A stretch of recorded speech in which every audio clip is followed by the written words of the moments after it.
Hey, I know you were not a part of this, but we spoke about this yesterday in The Athletic. There was a piece on college basketball in which all of their writers, I don't know how many total writers there were, but the question was who was going to be the most disappointing college basketball team this year, and they were talking of the teams that are being mentioned. Indiana was ended up being number one on that with 4 votes, but right behind them was Kansas and North Carolina tied Right. at 3 votes apiece. So that immediately says, well, that's a stupid poll.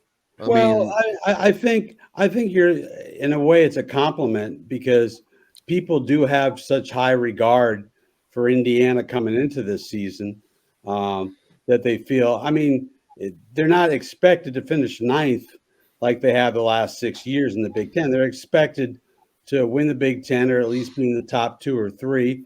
but it And seems like the national people, pundits, they're not confident in that, and I get that, but they're on the I'm not outside. either. I'm not Uh, either. I understand. You're not It's in, quite as you haven't switched to covering IU basketball not yet, yet. and um, having being a little closer, I would have a different opinion because I think of what they have. I'm like, okay, I think what they have now is what they're going to need. I truly believe they are going to compete for the Big Ten title, and might be a little surprised if they don't win it.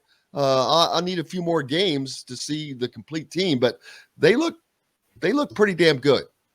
Yeah, I'm sure they do, and everybody looks good playing Marion. Right.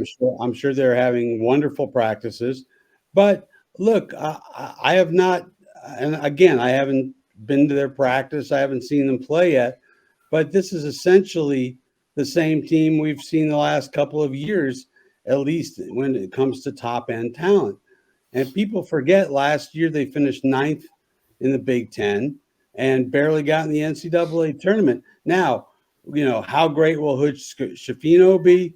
The rest of those guys. Look, if their freshmen are studs and guys like Tamar Bates and Geronimo and all of them really develop, well, that's great. Then, yeah, absolutely they can compete for a Big Ten title and get to the second weekend in March. But looking at it from a bit of a distance, not knowing exactly what you're going to get from Hood Shafino and everyone else, I can see where people might say, we're jumping the gun a little bit on them. But that's just me. I'm just a negative guy. You know me. Yeah, you got to no. I see. That's the difference that people don't understand, and I do. That is your job. That's my Yeah, job. You're a little further away from it, and I I get why the national pundits are more skeptical. They haven't seen it, and they're not exactly. close, Yeah, and they're not here paying attention to stuff, and so I get that. Indiana has to prove it. yeah, I mean, absolutely. it's up to Indiana to prove it. There's no doubt about that. They have to go out on the floor and play these games and not get up by 22 at Wisconsin and lose, and not lose to teams that they shouldn't lose to, and beat teams that maybe they're not necessarily supposed to beat. I think they need to beat Arizona in Las Vegas. Now, I I don't agree. expect them. I don't expect them to beat Kansas at the Fog Allen, but you know what? It's not impossible. And if they could, man, would that be huge? I Yeah. expect them to give North Carolina every bit of a battle and potentially win that game at home against North Carolina. That's a big ask. I understand that. I expect them to go on the road and beat Xavier. Xavier does not look very good. They got ran out of the gym by Vanderbilt.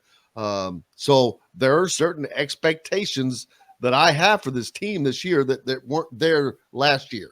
Right. Now the expectations are there and they need to be met. Here's what I would say to that, though.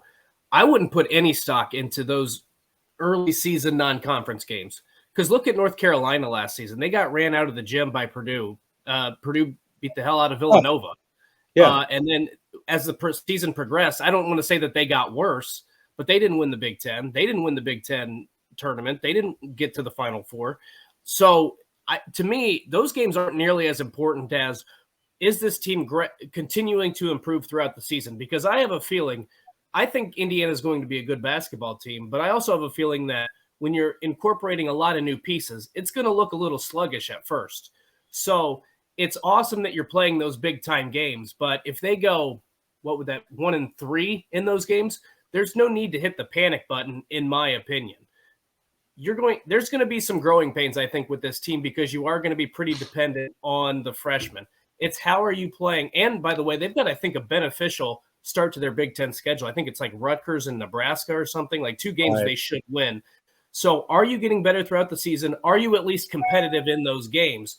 To me, that's what I'm going to be looking for more so than the wins and losses. You could lose 3 of those 4 games and still have a Sweet 16 team, still have a team that competes at the top of the Big Ten.